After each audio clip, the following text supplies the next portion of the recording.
keluarga Indonesia bahagia.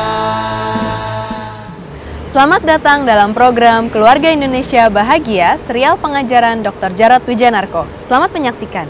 Keluarga Indonesia bahagia, luar biasa. Berikan tepuk tangan bagi Tuhan, haleluya. Nah saudara, selamat berjumpa dalam program yang namanya Keluarga Indonesia Bahagia. Keluarga Indonesia dimanapun berada di dunia ini, termasuk hari ini kita berada di Philadelphia. Nah tema kita hari ini apa? Kita berbicara mengenai gap generasi. Karena apa? Karena emang dunia ini berubah cepat sekali. Perubahannya terlalu cepat. Bahkan waktu saya bekerja dulu itu ada dikasih alat kalau kita terima SMS gitu ya. Hanya untuk terima SMS ini, wih bangganya luar biasa gitu. Kalau sekarang barang itu dikasih mungkin buat ganjel kursi gitu ya. Jadi sudah gak kepake gitu. Perubahannya cepat sekali. Nah perubahan ini membuat perubahan juga dalam keluarga, di mana menjadi ayah atau juga menjadi ibu itu bisa-bisa hal yang sangat bikin stres gitu ya. Aduh saya ini menghadapi anak kayak begini, anak saya kayak makhluk asing, sama juga. Kenapa itu terjadi? Karena perubahan era digital membuat fenomena anak milenial. Fenomenanya apa? Banyak sekali, mungkin 2 poin sekarang untuk sesi ini. Yang pertama fenomena di mana anak jauh lebih tahu daripada orang tuanya. Saya dulu hormat orang tua itu gampang sekali. Kenapa? Saya punya pengalaman, bapak saya luar biasa. Jadi saya punya mainan kan, Pak E, mobil saya rusak. Nah, mainan saya rusak. Gawole ini, tak dandani. Nah, ini bahasa Ibrani saudara ya. Bapak sini saya betulkan. Wih, bapak pinter gitu ya. Jadi saya hormat orang tua karena kagum orang tua, bapak itu pinter. Sekarang kebalik ya, sekarang ibu-ibu bilang, Pak Jarod, anak saya Pak umur 3 tahun bisa begini-begini. Lah cucu saya bisa 2,5 tahun bisa begini-begini. Waduh, coba dibalik, dengerin mereka berbicara. Papaku gak bisa apa-apa, apalagi mamaku gak ngerti apa-apa. Jadi kalau dulu anak kagum sama orang tuanya, sekarang orang tua kagum sama anaknya. Ya, kalau dulu saya punya mainan, waduh rusak, bawa ke bapaknya. Nah sekarang bapak ibu, kalau HP-nya ada masalah, gadgetnya ada masalah, bawa ke anaknya, ya kan. Waduh nak, nih gadget mama nih keblokir nih, gimana caranya? Udah mah gitu. Gimana caranya nak? Kalau ada masalah, hubungin saya. Jadi sekarang ini anak agak susah hormat kepada orang tuanya. Kenapa susah? Dia punya pengalaman bahwa papa mamanya gak ngerti apa-apa gitu. Dalam hati mungkin dia berkata, sisa-sisa dinosaurus yang masih hidup.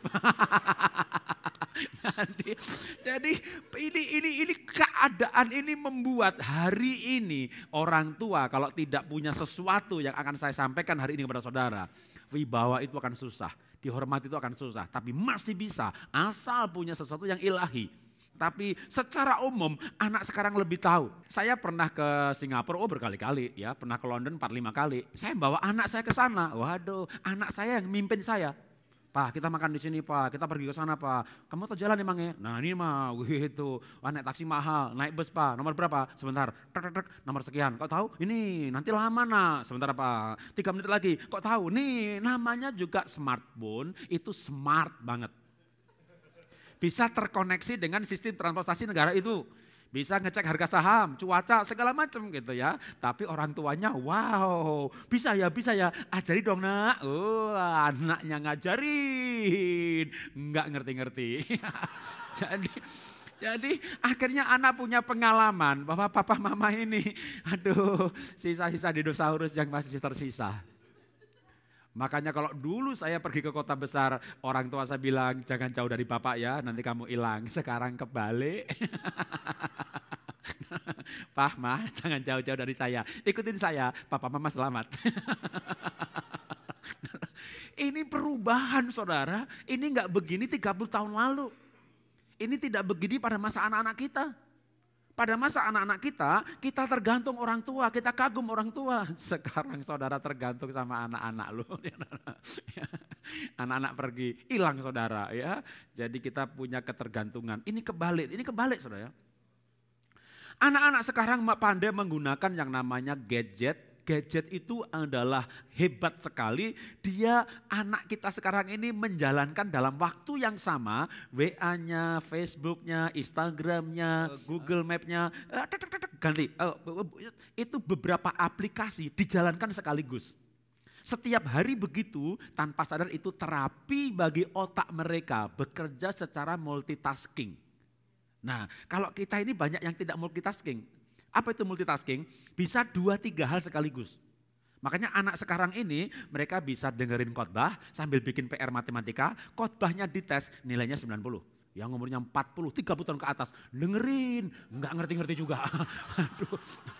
Saya berpikir sudah menjelaskan dengan jelas, masih bertanya yang gak jelas-jelas.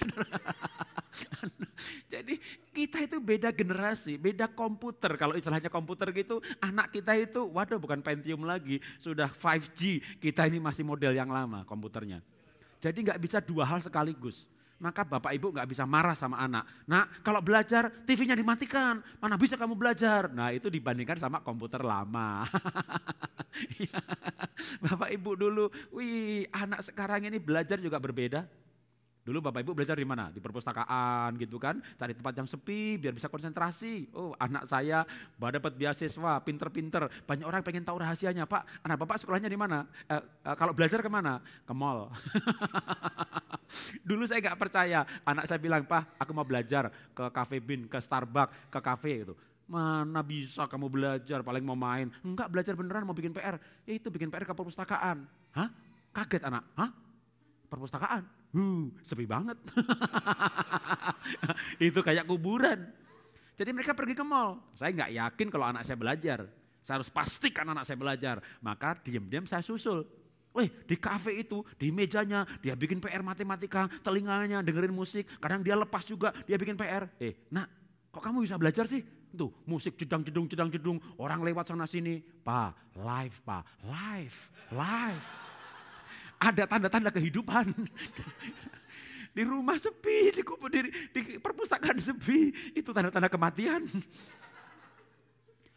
Beda generasi, beda tempat belajar, beda cara belajar. Wow, beda semuanya.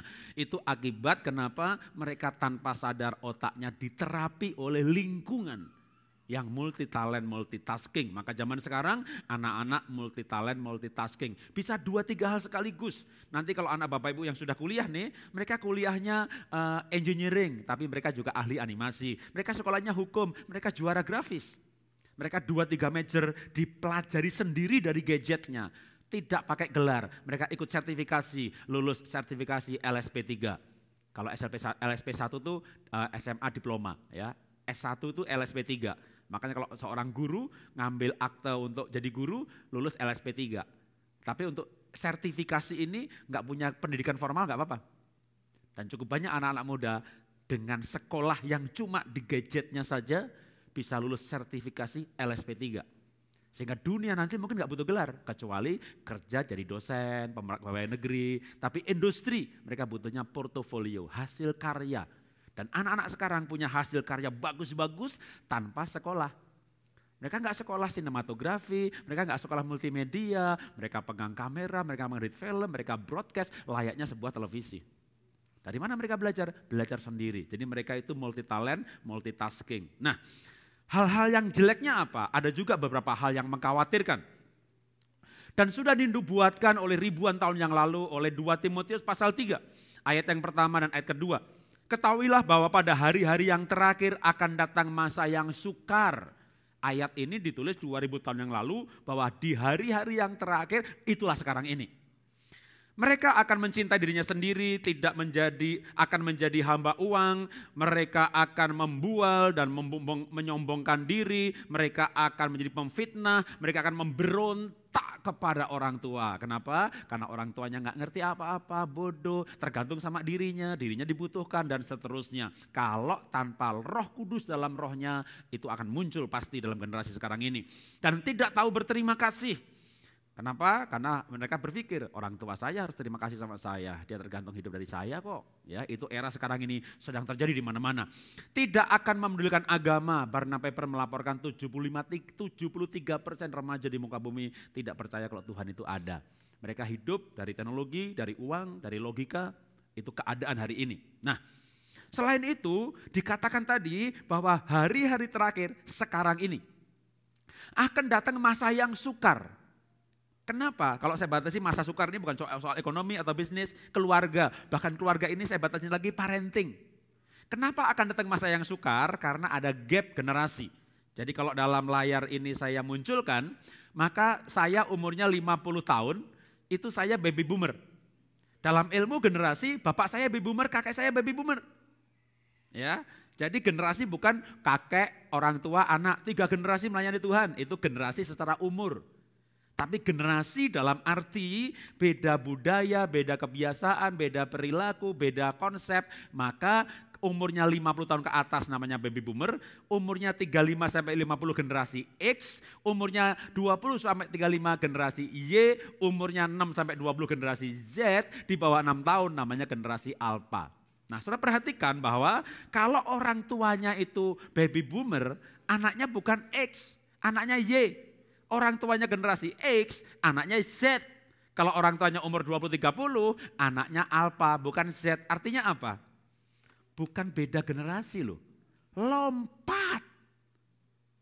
Jadi bukan cuma berbeda, tapi lompat generasi. Jadi kalau saya dan bapak saya, bahkan dengan kakek saya, itu sama-sama baby boomer. Saya dan bapak saya ngomong dengan saya satu bahasa, nyambung. Sekarang ini saudara dengan anak saudara bukan beda generasi, lompat, saudara, gap. Oke, kita kasih ilustrasi lagi. Sebelum Maleaki itu terakhir generasi perjanjian lama. Matius dan seterusnya itu generasi perjanjian baru. Ada masa jenjang itu 400 tahun. Jadi butuh 400 tahun untuk berbeda generasi. Pada masa perjanjian lama, semua orang Ibrani, orang Yahudi berbahasa Ibrani. Maka semua Alkitab ditulis Ibrani. 400 tahun ini apa yang terjadi? Mereka diaspora menyebar kemana-mana. 400 tahun kemudian muncul generasi baru orang Ibrani yang semuanya berbahasa Yunani. Maka semua Alkitab perjanjian baru berbahasa Yunani. Bahkan pada masa akhir dari 400 tahun ini, semua perjanjian lama diyunanikan, Septuaginta. Beda bahasa, beda generasi. Tapi itu 400 tahun. Sehingga anak dan ayah generasi yang sama. Sekarang ini beda 15 tahun sudah beda generasi. Beda 15 tahun beda generasi. Membuat saudara dan anak saudara seperti 2 orang dari abad yang berbeda tinggal dalam satu rumah. Bahasanya berbeda. Itu generasi itu berarti kalau cara berbahasa sama, budaya sama, cara ngomong sama, yang diprioritaskan sama, tidak beda generasi. Satu, ya sekarang orang tua sama anak lompat generasi. Anak remaja ngomong satu dengan yang lain. Kamu portalnya hebat banget ya. Kakeknya teriak, kalau buka portal tutup lagi. Bagi anak remaja portal artinya apa? Bagi kakek neneknya, opa omanya portal itu pintu gerbang. Padahal portal yang di internet, webnya mereka. Trafficnya rame banget ya portalmu, hati-hati di jalan. Traffic itu apa? Tergantung generasi apa. Artinya beda-beda. Bisnis, zaman saya belajar ekonomi, pembukuannya biru, omsetnya naik, asetnya naik, sahamnya naik. Sekarang perusahaan sekarang nggak punya aset, nggak punya pembukuan merah, sahamnya naik. Itulah semua perusahaan e-commerce dan digital. Yang penting valuasinya naik dengan cara trafficnya dinaikkan. Nah ini sudah ekonominya aja udah beda konsep, bisnisnya beda konsep, semuanya beda. Maka kita sekarang memasuki yang namanya masa yang sukar di dalam keluarga. Jadi ini global, bukan cuma saudara yang Indonesia merantau ke Amerika. Di Indonesia pun orang tua pusing, kenapa? Ngomong sama anaknya nggak nyambung. Ngomong bisnis nggak nyambung, ngomong fashion nggak nyambung, penggunaan uang nggak nyambung. Uang itu mbok nak, kamu tuh beliin tanah properti. Beli gitu. Buat apa beli? Ya, orang tuanya suka beli villa gitu dan anaknya ketawa, ya beli villa tiap tahun jadi tukang sapu bersihin villa gitu. Mendingan nggak punya. Libur bulan ini ke Bali, karena ke Bali, ngapain kita punya? Kita itu menikmati. Gila. Ya kan? Bagi kita, waduh ini generasi nggak ada harapan. Apa hukuman kita terhadap generasi sekarang? Duh, mereka itu males, nggak mau kerja keras. Apa kata mereka generasi kita? Ya papa ya kerja keras lah, kenapa? Generasi papa ini semuanya salah jurusan. Dokter jual bakmi, ya kan? Orang sarjana hukum jual properti, mereka insinyur dagang obat, ya kan? Mereka insinyur jadi pendeta, itu 90% salah jurusan. Kenapa kerja keras? Karena nggak ngerti yang dikerjain. Oke Pak, Papa itu kerja keras buat apa? Gitu. Ya buat kaya lah Papa. Kita itu bahagia aja kaya kok. Punya Instagram followernya 1 juta, ya kan? Pakai baju, cepret 10 juta, cepret 10 juta. Ya. 1 minggu take foto sesi 10 foto, setengah hari selesai 100 juta. Mereka happy dan bahagia. 1 hari kerja 100 juta. Dan itu banyak remaja sekarang dengan main game, 1 miliar 1 bulan. Jadi buat papa kerja keras buat apa dulu? Ya supaya kaya, ya sudah, gue gak perlu keras untuk kaya.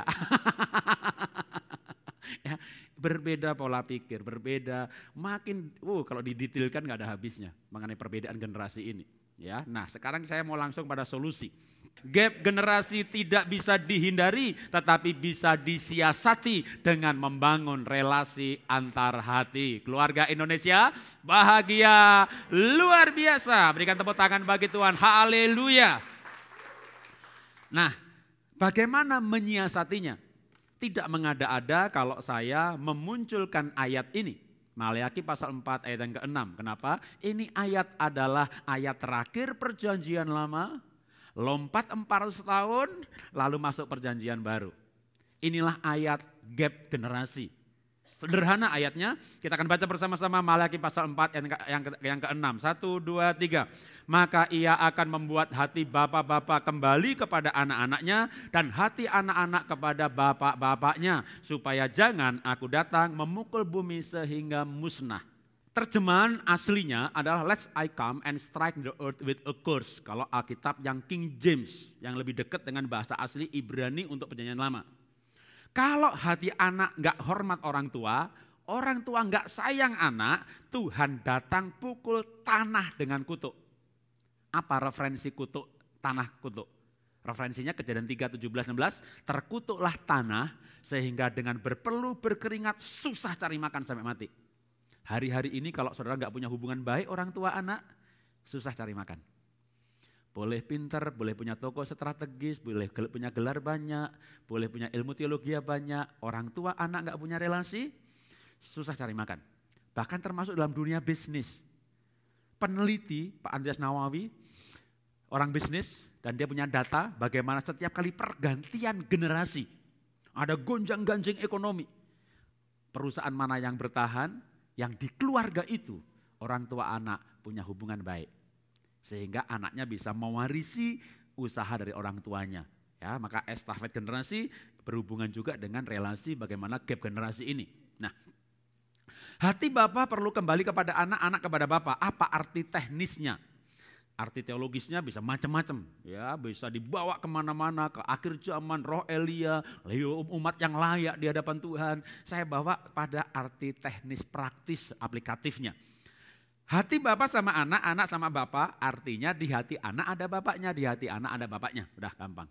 Ya, kalau hati anak ada bapak, hati bapak ada anak, maka relasinya mudah, relasi hati. Ya, hati ini. Nah, tapi apa sih ciri-ciri, indikator kalau orang itu ada relasi hati? Ingat, keep inform. Orang itu kalau ada relasi, dia akan ingat dengan yang di mana orang itu di hatinya, sama keep inform. Contohnya saudara punya pacar yang lagi pacaran, ada relasi hati kan? Apa tandanya? Ingat kan? Lagi makan bakso, ingat mata pacarnya. Makan bakmi, ingat rambut pacarnya. Makan gado-gado, dipotret, cepret, upload, kirim ke pacarnya. Pacarnya klik suka sambil pesen, bungkusin dong. Iya, keep inform ya kan? Ingat, coba gak punya pacar. Makan sendiri, potret sendiri, upload sendiri, klik suka sendiri. Kasihan. Relasi hati, ingat, keep inform. Saya punya anak nomor 1 di Singapura, nomor 2 sempat di Jerman 6 bulan, sekarang udah balik Singapura, nomor 1 di Melbourne. Kami ada WA grup keluarga, kadang mereka japri juga. Mah aku lebih ke istri kalau japri ya. Aku mau ganti colokan laptop, aku hari ini pagi ini mau nyoba gereja ini. Keep inform terus, mereka cukup mandiri untuk mengambil keputusan. Mereka tidak tergantung, mereka cukup mandiri. Tapi keep inform ya, kalau tidak mandiri itu Ma, aku boleh enggak gereja ini? Aku boleh enggak? Gitu ya. Itu berarti selalu bertanya. Enggak, dia sudah mengambil keputusan tapi keep inform. Kalau kita tanya, kenapa? Karena aku pengen tahu gereja itu ininya bagaimana, sel grupnya bagaimana. Karena ada tamu yang begini. Oh, oke, kalau begitu bagus ya. Itu keep inform. Tapi kalau anak enggak ada relasi dengan orang tuanya, tahu-tahu ganti jurusan, tahu-tahu berhenti kuliah, tahu-tahu hamil, tidak ada yang tiba-tiba. Tapi karena nggak ada relasi, tinggal kagetnya aja.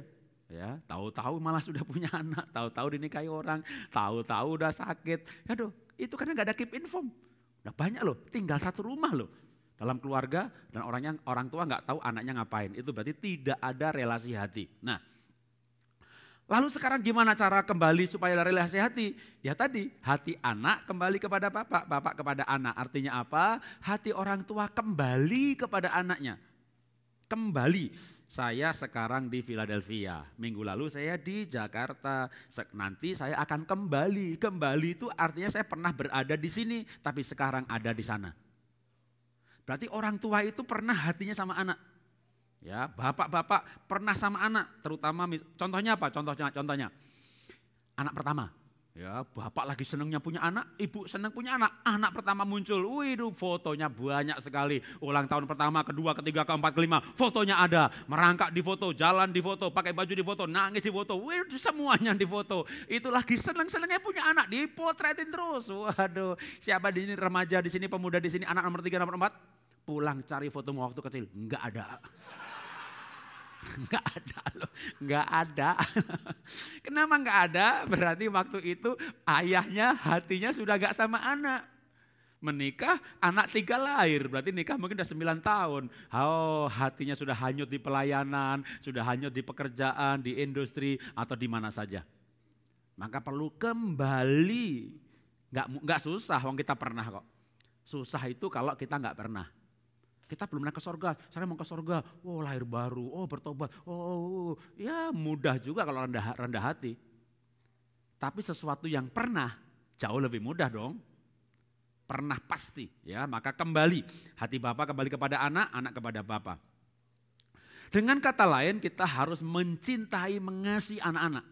Kalau Maleaki, hati Bapak kepada anak dan anak Bapak, bapaknya dulu loh. Wah Pak, itu kan Alkitab ada perumpamaan tuh, ada perumpamaan tuh Pak. Domba hilang dicari, dirham hilang dicari, anak hilang nggak dicari. Itu judul perikopnya anak yang hilang, karena itu judul perikop ditambahkan berapa puluh tahun kemudian setelah ditulis. Tapi kalau esensinya itu bukan anak hilang loh. Mana hilang? Wong dia minta warisan, dia pergi, itu bukan hilang, dilepas. Dan kan orang tuanya nggak tahu pergi itu sukses, bahagia atau apa, nggak inform. Jadi orang tua nggak mencari, dia tidak tahu bahwa anaknya menderita. Maka anaknya kembali gitu. Tapi kalau Maleaki jelas sekali orang tuanya nyari anak. Atau Hakim-Hakim pasal 11, anaknya jadi perampok, penyamun, orang tua mencari Yefta. Ya, jadi orang tua harus cari anak duluan. Kenapa? Karena orang tua sama anak tua siapa? lahir duluan ya kan. Kalau istri saya bilang anak gak pernah jadi orang tua pernah jadi anak. Makanya sing waras ngalah gitu kan ya. Orang tua yang harus merendahkan diri seperti Tuhan mencari kita, bukan kita cari Tuhan. Hati bapak kembali kepada anak, nanti anaknya balik sama bapaknya. Karena mungkin anaknya nggak sadar, ya kan lebih mudah nggak sadar. Kalau sampai anaknya sadar duluan, wah itu anak yang luar biasa. Dia deketi bapaknya, PDKT sama bapaknya, wah itu anak luar biasa. Harusnya orang tua yang sadar duluan dan orang tua yang mencari anak. Maka hati bapak kembali kepada anak. Tergantung anaknya. Kalau anak di bawah 6 tahun, maka ada orang namanya Profesor Gregory Slayton. Dia pernah jadi CEO di McKinsey di San Francisco, Silicon Valley dengan gaji yang luar biasa. Dia pernah jadi duta besar Amerika di Bahama. Dia tinggalkan semuanya untuk melayani, fokus pada pelayanan pembapaan. Dia karena profesor biasa meneliti, dia teliti arti kasih. Dan simple hasilnya, love is time. Makanya bagi orang tua kalau mau hatinya kembali kepada anak, langkah pertama adalah sediakan waktu buat anak-anak. Waktu anak saya nomor 3 lahir, lalu mulai sedikit ada masalah dengan nomor 2, istri saya meninggalkan pekerjaan. Padahal dia kerja di marketing manager sebuah perusahaan besar swasta di Indonesia, dia tinggalkan.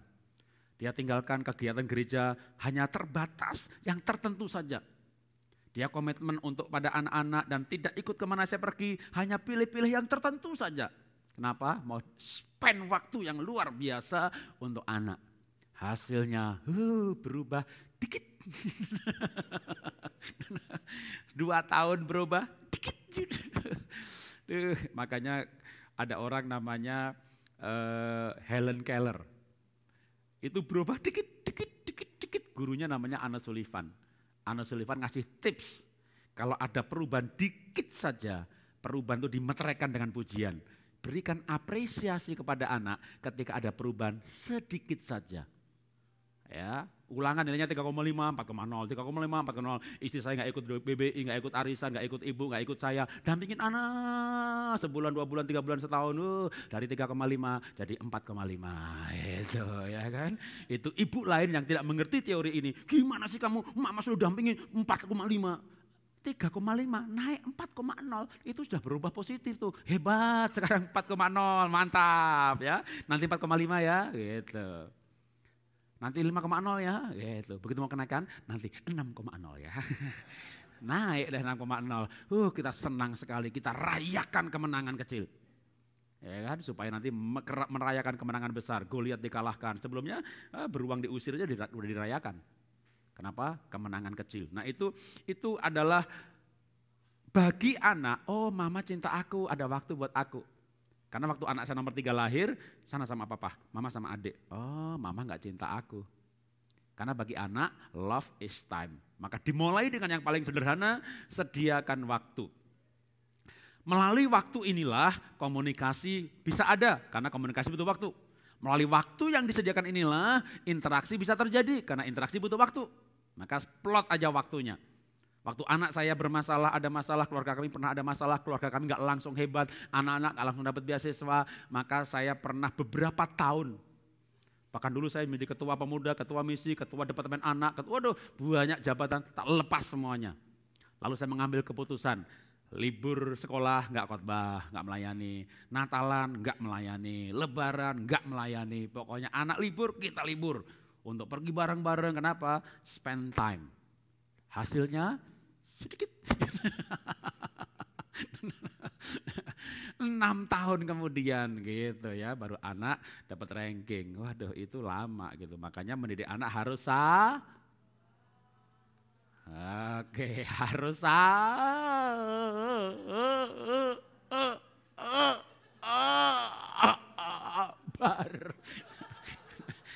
Sabar itu bahasa Inggrisnya long suffering gitu ya. Jadi sabar. Jadi memang harus sabar. Jadi anak harus sabar. Itu namanya nggak sabar itu. Cepet amat. Itu bukan didik anak, itu didik robot. Instan gitu ya. Kopi instan ada, mie instan ada, anak instan nggak ada. Ya, anak itu proses. Oke, maka mari kita baca quote ini bersama-sama. 1, 2, 3. Ketika pribadi orang tua ada di hati anak, maka komunikasi pasti mudah dimengerti dan orang tua akan mampu menasihati anak-anak budi pekerti. Keluarga Indonesia bahagia luar biasa. Berikan tepuk tangan bagi Tuhan. Haleluya. Berikutnya, konsep mengenai mengatasi gap generasi adalah solusinya adalah relasi hati. Tapi untuk membangun relasi hati ini kita perlu berbicara komunikasi yang saya akan persempit dalam konteks orang tua anak. Ya. Efesus pasal 4 ayat 32, tetapi hendaklah kamu ramah seorang terhadap yang lain, penuh kasih mesra dan saling mengampuni seperti Allah di dalam Kristus Yesus telah mengampuni kamu. Kasih mesra artinya hubungan yang intim. Apakah bisa kita pada generasi sekarang ini orang tua anak hubungannya intim? Bisa. Tapi hubungan intim ini perlu dibangun oleh yang namanya memori cinta. Apa itu memori cinta? Kenangan kebersamaan yang menyenangkan. Oke, saya kasih ilustrasi yang lain. Waktu SMA dulu punya teman berapa? Ya banyak Pak Jarod, saya sekolah tuh SMA ada 6 kelas loh Pak, satu kelas 20 orang. Teman saya 120 Pak. Dari 120 itu siapa yang diingat? Enggak semuanya kan? Kan udah dulu 11-20 tahun yang lalu sekolah SMA gitu. Yang diingat yang punya kebersamaan. Ya kan, sama-sama nyuri mangga, sama-sama ditangkap polisi, sama-sama disetrap sama guru gitu. Ingat ini ada kenangan, ya kan. Mau anak-anak punya kenangan? Bawa ajak ke mall. Ya nak kita ke mall. Ngapain Pak? Kita nyuri bareng-bareng. Itu pelajaran yang salah gitu ya. Bukan begitu caranya ya. Kenangan yang indah. Waktu saya indah dan benar gitu ya. Walaupun itu unik juga dikenang, tapi itu nggak benar. Waktu saya SMA dulu, saya hiking bareng-bareng sama teman, camping bareng-bareng sama teman. Nah itu 5-6 orang aja yang camping bareng-bareng. Itulah yang sampai sekarang ingat. Ada kenangan unik. Saya pergi ke SMP, saya pergi ke SMA. Anak-anak, apa yang kamu kenang tentang bapakmu? Dari lahir sampai sekarang kamu SMP, kamu SMA. Anak-anak pada bingung. Ya ditendang sih pernah, tempeleng juga pernah, digampar sering. Kenangan negatif semuanya. Apa yang kita harapkan, bonding apa, ikatan apa, relasi macam apa yang kita harapkan dari sebuah kenangan negatif. Kenangan masa lalu memang yang lama berlalu, yang baru datang. Tapi yang baru itu juga kadang membutuhkan masa lalu. Saudara mau ngambil keputusan, cerai. Jangan cerai, enggak lah, cerai aja dah. Nah mulai nih cari file masa lalu. Ditempeleng, ditendang, digampar, dimarahi depan umum, dibentak-bentak, gak pernah dihargai, duit cari sendiri, cerai. Cari file masa lalu, ditendang, ditempeleng, tapi dia baik juga sih, orang tua sakit diobati, dia punya mobil dijual demi aku, demi begini, dia galak tapi baik sih, dia galak tapi konsisten, dia galak tapi setia, gak jadi cerai. Seberapa banyak file baik yang kita miliki dengan anak kita. Makanya secara sadar bangunlah yang namanya memori cinta. Memori cinta adalah relasi yang dibangun dengan seberapa banyak kebersamaan yang menyenangkan. Maka susunlah agenda mulai sekarang ini, enggak ada kata terlambat untuk mulai yang baik. Bangunlah jadwal kebersamaan bersama anak-anak. Nah membangun kebersamaan bersama anak-anak tentu perlu tips, perlu trik, perlu bijak. Yaitu kebersamaan yang menyenangkan bagi mereka. Ya, relasi dibentuk karena interaksinya makin unik, makin kuat.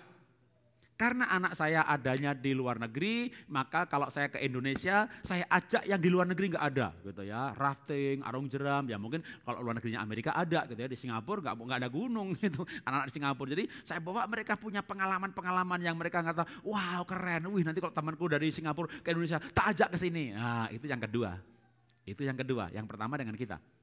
Kalau bisa ayah, ibu juga gitu ya, dengan anak itu punya beberapa pengalaman, itu yang pertama dalam hidupnya dengan ayahnya. Pertama kali bisa naik sepeda, bapaknya ngajarin. Pertama kali tidak tenggelam berenang, papanya ngajarin. Sudah bisa nggak tenggelam, saya panggil guru les, ajari gaya kupu-kupu, gaya yang lain-lain gitu. Karena saya nggak bisa gaya. Ya kan? Saya itu berenang yang ngajari istri saya. Waktu saya pacaran saya diajari dia sama diajari calon mertua renang, ya. Jadi orang kampung enggak bisa renang, mandi di sungai bisa gitu ya. Tapi berenang enggak bisa. Jadi cuma satu gaya aja gitu. Tapi anak saya bisa renang dari saya. Anak saya setir mobil, saya ajari. Lalu setelah itu panggil sopir, ajari dia mundur, ajari begini. Tapi paling tidak anak ingat bahwa dia pertama kali tidak tenggelam saya ngajari, pertama bisa mobil saya ngajarin, pertama kali berenang saya ngajarin, pertama kali pergi ke sekolah, pertama kali punya pengalaman ke sekolah, saya ada di situ. Nah itu namanya hal-hal yang unik dalam hidupnya, orang tua mesti hadir. Ya, kehadiran itu lebih daripada harta, hadiah. Kalau sudah terlambat, nggak ada kata terlambat. Sekarang aja bikin memori unik. Gitu ya. Supaya apa? Supaya membangun kebersamaan yang menyenangkan. Nah mulailah dengan keluarga. Sekeluarga pergi kemana, sekeluarga pergi kemana, sekeluarga pergi kemana. Itu tahap awal. Setelah sekeluarga, masuk lebih dalam namanya dating. Dating itu apa? Kencan. Kencan itu apa? Dating. Dating itu apa? Pergi berdua. Jangan bertiga. Kalau bertiga yang satu namanya nyamuk. Berdua gitu loh. Nah, soal dating maka selain dengan anak bisa dimulai dengan istri dulu. Ya, saya sama istri sekarang kemana-mana kencan berdua. Kalau gambar ini gambar di mana waktu itu kami ke Gunung Bromo ya. Wah, saya bilang sama istri, begitu parkir dekat parkiran ada kafe. Yang yuk kita ke sana yuk. Itu ada bukit, ada batu, ada pohon, ada lembah di sana. Kita ke sana yuk gitu. Istri saya bilang, ngapain kita ke sana? Ya itu kan sana kan sepi tuh. Kita bisa berduaan di sana di tempat yang sepi. Enggak di kafe aja rame. Gimana sih? Dulu waktu pacaran kita cari tempat yang sepi, sudah menikah cari yang rame. Sudah menikah cari tempat yang rame. Kalau mau rame ke mall. Akhirnya istri saya mau tak ajak ke tempat yang sepi. Ngapain nanti kita ke sana? Nanti kita foto berdua, video selfie berdua. Kami bawa tripod. Jadi gitu pergi jalan-jalan begitu bukan pakai kameramen itu, pasang tripod. Kami pergi ke tempat yang sepi-sepi. Apa yang saya jumpai? Ternyata tempat yang sepi itu sekarang nggak sepi lagi loh. Di era Instagram ini, asal ada view bagus, itu tempat yang sepi itu di balik pohon, di balik batu, di balik semak, ada orang berdua. Banyak mereka berdua, saudara. Enggak ada tempat sepi lagi di muka bumi ini, saudara. Di mana view bagus, udah orang potret di sana. Tapi saya mulai mengamati, ya, yang berdua di balik semak, di balik pohon, di balik batu itu siapa gitu? Rata-rata umur 20, 25, maksimum 30. Yang kayak kami ini umur 50 tahun ke atas, enggak ada di sana. 40 tahun ke atas, enggak ada di sana. Yang di sana tuh mereka-mereka yang belum menikah. Sampai satu heran loh, kalian yang sudah menikah ini pada kemana? Kemana kalian? Ya ngurus tagihan Pak, kerja gantian, ngepel rumah. Itu harus dilakukan. Tapi sediakan waktu berdua. Ya, cari tempat sepi. Ngapain ya? Kalau nggak bisa ngapa-ngapain di tempat sepi, saya meragukan relasi kalian. Orang ada cinta itu senang tempat sepi, ya kan? Peluk-peluk, rangkul-rangkul. Sedikit-sedikit lihat suasana, nggak jadi batu sandungan, cium dia. Ya, aduh. Jadi saya itu memprovokasi saudara yang sudah menikah. Ayo ke tempat sepi juga gitu. Kenapa? Biar kalau saya dengan istri yang umur 54 tahun nikah ke tempat sepi, itu gak jadi pembicaraan. Karena yang lain umur 25 semuanya gitu kan. Kami 50 tahun pergi ke tempat sepi, mereka bisik-bisik loh. Kayaknya selingkuhannya deh gitu. Itu gak enak itu, gak enak. Iya sih kayaknya sopirnya sih itu, Jawa sama Tionghoa tuh. Lihat aja modelnya, sopir kali itu. Gitu. Coba semuanya yang udah tua ini pada berduaan, itu pasti gak jadi pembicaraan. Karena orang banyak melakukan. Lah ini cuma berduaan aja. Aduh, mesra banget kayaknya kalau suami istri gak begitu deh. Ya sudahlah, apapun komentar kata orang. Kalau sudah bisa pergi sekeluarga, namanya family quality time, lalu couple sehati, nah sekarang mulai janjian. Kamu deketin itu ya, aku deketin ini. Kayaknya si Ben jauh sama kamu deh. Kamu pergi sama Ben, aku sama Nia gitu. Jadi kita mulai berdua, ngatur strategi supaya anak dapat relasi imbang. Setelah suami istri maka ibu dengan anak laki, ibu anak perempuan. Kita lanjutkan lagi, ganti bapak dengan perempuan, ibu bapak anak laki-laki. Itu namanya dating. Dating itu kencan. Kencan itu berbicara isi hati untuk membangun relasi. Kita baca bersama-sama quote ini. 1, 2, 3. Relasi kuat dibangun lewat interaksi. Kebersamaan yang menyenangkan yang dikenang di hati. Keluarga Indonesia bahagia luar biasa. Tepuk tangan bagi Tuhan, haleluya. Kebersamaan yang menyenangkan yang dikenang di hati. Supaya kalau 15 tahun, 20 tahun akan datang, orang tanya anak saya, apa yang kamu kenang dari papamu? Dia ngajari saya sepeda, dia ajak saya ke gunung, saya belum pernah arung jeram. Kalau apa mama ajak kami arung jeram. Oh asik juga. Yang kedua saya ajak teman saya. Apalagi, waduh ceritanya panjang, Instagramnya panjang, Facebooknya panjang, penuh dengan foto keluarga. Itu banyak nanti teman-temannya bilang, wih asik juga keluarga kamu ya. Ya kamu bersyukur banget loh hidup punya papa begitu, mama begitu. Papamu sering berantem gak? Ya aku sih gak pernah dengar. Wow, aku mau lihat papaku gambar-gambaran tuh, tanda-tandangan tuh gitu kan. Nah itu anak akan bersyukur ada di keluarga kita. Kita boleh beda generasi, anak akan mengagumi kita, menghormati kita. Bukan karena uang yang kita miliki, kekayaan, kepandian. Kepandian mereka lebih pandai. Kekayaan mereka bisa cari sendiri dengan cara yang lebih mudah. Tapi cinta kasih, kemesraan, relasi, kebaikan, perhatian itu tidak ada di Google. Di Google hanya ada yang semu. Ada game yang menyenangkan tapi bukan cinta kasih. Ada game yang menegangkan tapi bukan cinta kasih. Cinta kasih hanya ada dalam relasi. Kita belajar bagaimana kencan dengan anak karena nggak gampang. Kenapa nggak gampang? Kan begini biasanya. Wah, dengar khotbah Pak Jarot begitu ya, harus pergi sama anak-anak ya. Oke, kalau begitu aku mau pergi sama anak, aku mau ajak anak-anak pergi. Hari Kamis bilang sama anak, nak Sabtu ke mall nggak? Nggak tahu sih, emang kenapa Pak Ahmad? Ya kalau mau bareng-bareng, ya belum dipikir. Jumat ingatkan lagi, nak Sabtu mau ke mall nggak? Kenapa? Ya kalau mau kita bareng-bareng, belum dipikir. Sabtu pagi ingetin lagi, nanti sore mau ke mall nggak? Kenapa? Kalau nggak bareng-bareng, enggak gitu. Sore-sore dia pergi dia, loh nak kemana? Ke mall, loh katanya enggak, ya sama temen sih. Itu anak sedang berbicara kepada orang tuanya. Gue mau ke mall tapi nggak sama kalian.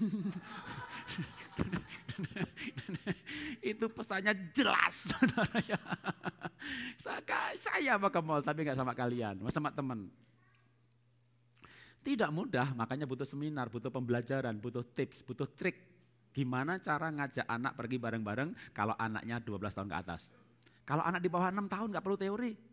Ya kan, anak di bawah 6 tahun ngintil kemana orang tuanya kayak bebek, ikut mah, nikmati itu dah untuk bangun memori kebersamaan yang menyenangkan. Mereka ikut dijewer, dimarah-marahi, dicengkiwing dulu. Ya, memori jelek, nggak ada kata terlambat, timpa file aja, file nggak bisa dihapus. Dosa dihapus tapi filenya masih ada.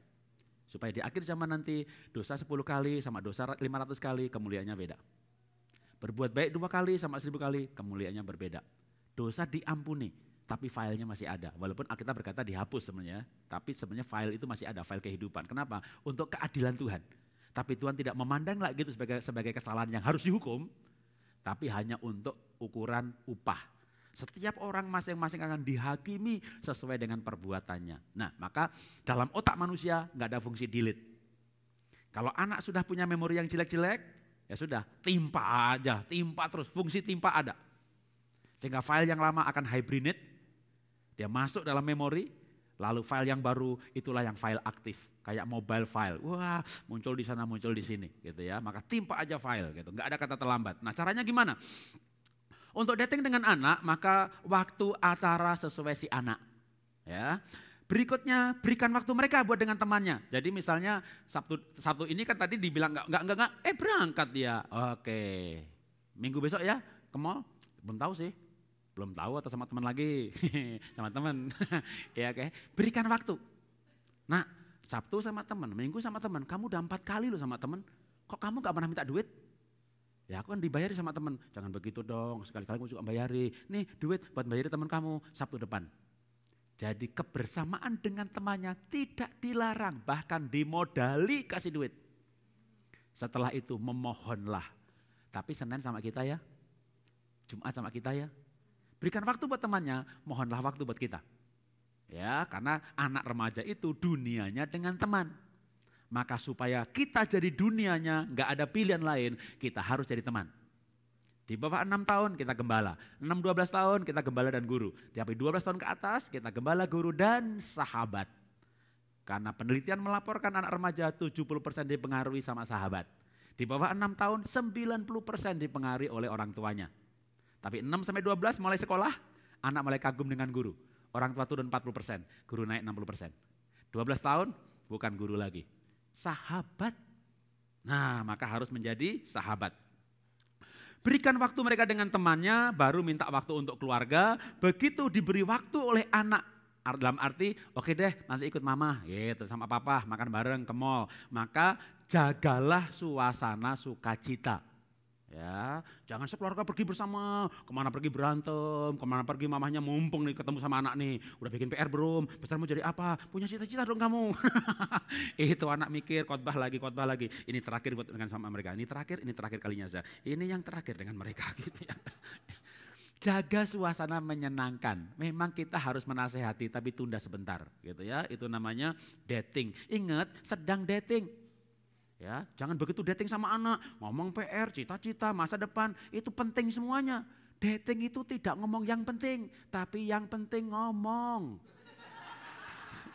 Kalau ngomong yang penting namanya meeting. Lah keluarga kok meeting terus?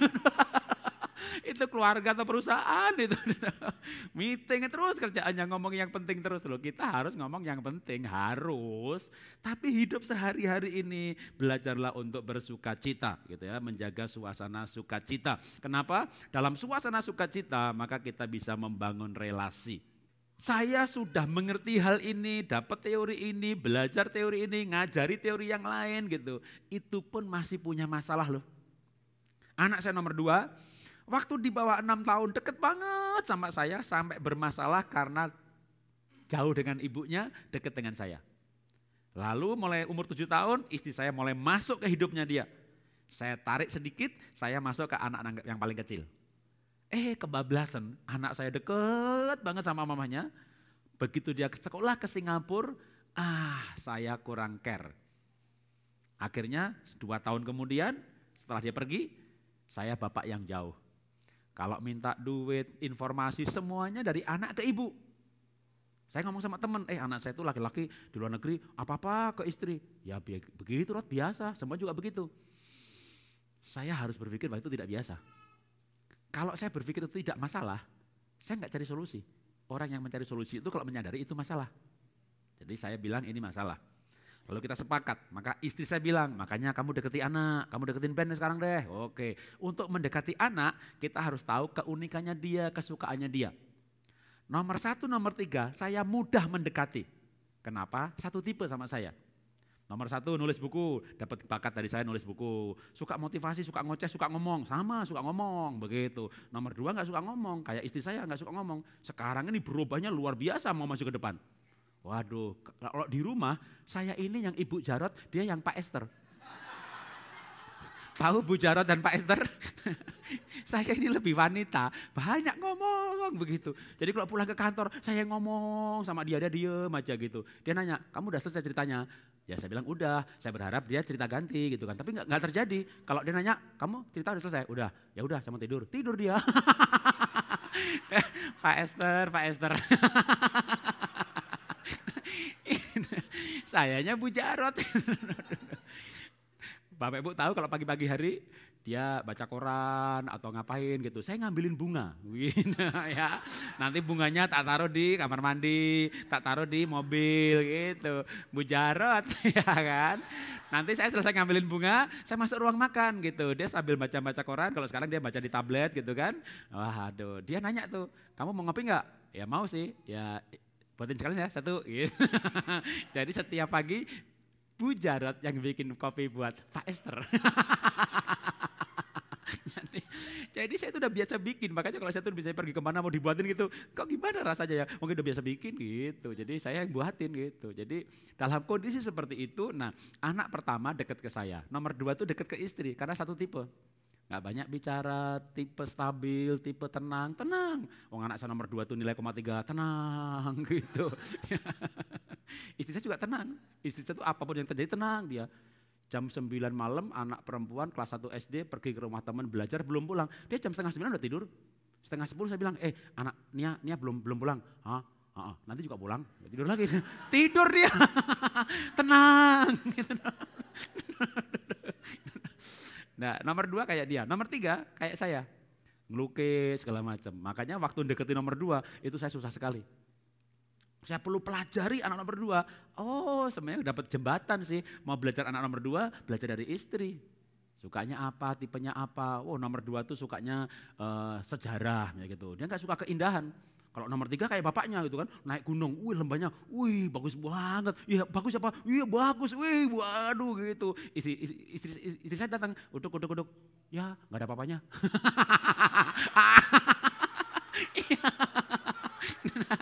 Lalu dia pergi gitu kan, anak nomor 2 datang juga gitu, itu gak janjian gitu. Gak ada apa-apanya. Persis kalimatnya. Kalimatnya, nadanya plek. Lah jadi saya deketin nomor 2 ini butuh perjuangan gitu. Tapi butuh mengenal, nomor 2 itu gak suka keindahan, tapi tapi dia gak narsis. Nomor 3 kayak bapaknya narsis, waduh potret. Istri saya tuh gak suka potret. Pergi ke Amerika, potret di mana gitu. Yuk potret lagi, tadi udah, ini kan beda, ya mirip lah. Ya udah, saya potret sendiri. Jadi kalau dia upload Instagram seminggu sekali, saya sehari 4 kali, saudara ya. Lah anak saya itu nomor 2 begitu, dia pergi ke Jerman, udah sebulan Instagram belum diupdate satu pun juga. Dia ke Angkor Wat 3 minggu, pulang ke Singapura, berapa bulan kemudian baru update 1 foto Angkor Wat. Jadi sampai saya pikir, kamu di sana nggak motret? Ya potret sih, mana potretnya? Dia tunjukin kan, potret batu, kupu-kupu gitu. Nggak ada potret dirinya, nggak ada. Kalau saya potret, diri sendiri semua. Gitu kan. Nah ini keunikan anak, beda karakter. Maka kalau saya ngajak anak nomor 2, saya ajaknya ke tempat sejarah. Gitu ya, pergi ke rumah kota tua, pergi ke Bantimurung, pergi ke Turki, pokoknya semua yang ada hubungannya dengan sejarah. Yuk nak kita ke Thailand, kenapa? Di dunia ini ada ratusan kerajaan, tapi Thailand lah kerajaan di mana raja masih berperan. Kerajaan yang lain hanya tinggal simbol, dia tertarik pergi ke sana gitu. Wah saya ajak lagi pergi kemana gitu ya, ke Tangkuban Perahu ada sejarahnya. Pokoknya kalau ngajak nomor 2 mesti ada hubungannya sama sejarah. Dan sebelum saya ngajak pergi, saya googling dulu gitu ya mengenai hal itu. Memang ada korban, ya mau bangun relasi itu harus ada waktu, persis dulu waktu kita mau pacaran ya kan, mau bangun relasi sediain waktu, dia suka apa ya, suka ini atau ini, waduh gitu. Mesti ada effort yang dilakukan. Singkat cerita, nggak deket-deket juga. Jadi kalau saya pergi sama nomor 1, ngobrol, nyambung di mobil, pergi sama nomor 3, nyambung, nomor 2, pergi bersama, 2 orang pergi bersama-sama, tidak ada pembicaraan, itu penderitaan. Ngomong 1 kalimat berhenti. Akhirnya istri bilang begini, ya sudahlah kamu mesti lebih lagi. Coba pergi lebih lama, jangan cuma 3 hari 5 hari, pergi 2 minggu. Gitu. Waduh 2 minggu. 2 minggu sama kamu, asik kurang waktunya ya kan. Sama anak yang kurang krek itu. Wah kalau gitu harus tempat yang saya senang, yang dia senang. Ben, kamu pilih ke Afrika, Amerika, apa Eropa, apa Australia. Aku S2 ke Amerika apa Afrika, aku bisa exchange. Eropa udah pasti, aku juga ke Jerman juga. Australia aja deh. Tak tunjukkan beberapa kota, dia pilih Brisbane dan Sydney. Ya, akhirnya kami pergi. Singkat cerita 1 minggu di Brisbane, singkat cerita minggu kedua sampai di Sydney. Sampai di sini anak saya bilang begini, "Pak, boleh nggak kita free time di Sydney?" Kemarin pun kita di Brisbane free time. Papa sudah rancang trip ini adalah melayani hanya Sabtu, malam dan Minggu. Senin, Jumat free buat kita. Tapi kemarin kita nggak free, nggak ada pelayanan. Ya, tapi kan kita ke gunung, kita ke pantai, kita ke museum. Kemarin kita kemana-mana. Iya, tapi kita diantar dia makan malam sama diaken, makan siang sama pendeta, makan malam sama pengusaha, ke gunung sama ini. Maksudnya kita di Sydney, nggak usah sama siapa-siapa. Berdua saja. Wih, saya tuh ingat istri saya, justru itu yang saya tunggu-tunggu. Istri saya pesan, kalau Bena ngajak berdua, ikutin. Siapa tahu dia mau ngomong soal masa depan, soal pacar, jurusan, full time apa tidak. Oke, saya bilang sama Pak Pendeta, Senin sampai Jumat kami sendirian saja, kita ketemu Sabtu malam. Oh jangan Pak Jarot, tahun lalu Bapak seminar keluarga di sini, sekarang Bapak kesini lagi 4 hari, 8 pengusaha ngantri ngajak makan Bapak, saya mungkin sambil konseling, siang malam, kami sudah atur Pak. Batalkan semuanya, tapi mereka tuh mau sambil konseling, kumpulkan 8 keluarga ini Jumat malam jam 8 sampai jam 4 pagi, saya layani tanya jawab. Kita diskusi apa saja. Tapi biar Senin sampai Jumat kami free. Loh Pak, Bapak mau sama gereja lain? Oh enggak Pak, Bapak yang panggil saya hanya untuk Bapak doa aja. Tapi ini anak saya Pak, pengen berduaan. Penting ya Pak? Ya mestinya begitulah, dia yang ngajak gitu. Ya sudahlah kalau begitu, selamat berduaan. Ketemu hari Sabtu. Jadi besoknya saya sama anak makan bareng, dia nggak ngomong apa-apa, omongin persiapan. Ya makan siang, ya ngomong begitu-begitu, yang nggak penting-penting, ya mungkin PDKT gitu. Malamnya lagi makan bersama, hehehe, nggak ngomong pacar, nggak ngomong masa depan, nggak ngomong kuliah, nggak ngomong full time apa tidak. Hal yang penting nggak ada yang dibicarakan. Oh mungkin hari besoknya kali, ya hari kedua nggak penting, 3 nggak penting, 4 nggak penting, 5 nggak penting, sampai pulang ke Indonesia nggak ngomong apa-apa.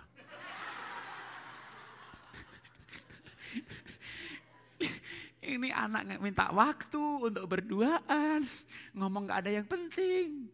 Itulah yang membuat saya sadar arti dating. Sampai di Indonesia saya baru diajari Tuhan. Kamu kan dating. Dating itu ngomong yang tidak penting. Kalau yang penting namanya meeting. Jadi kamu sudah dating kemarin. Saya tuh begitu tuh dating. Ngomong yang tidak penting.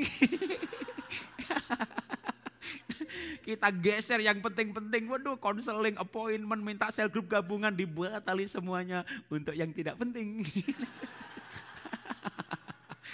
Ya, tapi tahukah Anda apa yang terjadi berapa bulan kemudian, berapa minggu kemudian? Berapa minggu kemudian dia ke Singapura, saya ke Indonesia. Anak saya WA istri saya, tetap masih lewat istri. Mah, aku bangga banget, aku bahagia banget.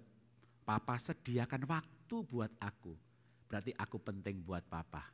Investasi waktu buat keluarga tidak pernah sia-sia. Berikan tepuk tangan, haleluya.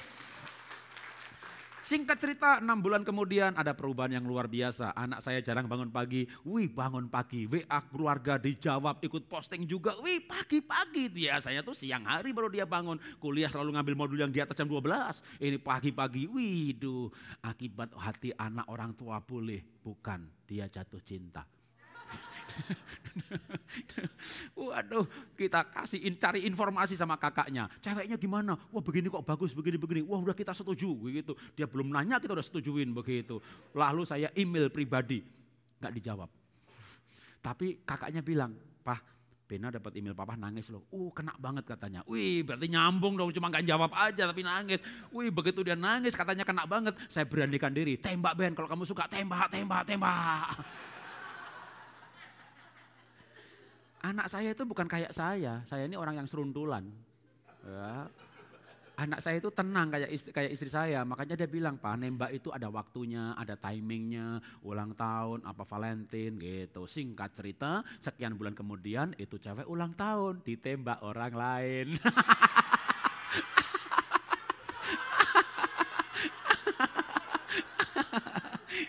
Itu anak saya kayak layangan putus. Aduh, mau pulang ke Indo, mau ganti jurusan. Malam itu telepon saya 2 jam, besok telepon lagi. Saya bilang, saya apa besok ke Semarang KKR. Selesai KKR jam berapa? Jam 10 malam. Oke, nanti setelah KKR aku telepon. Jam 11 malam sini, jam 12 yang Singapura, telepon lagi 1 jam. Itu seminggu lebih telepon terus.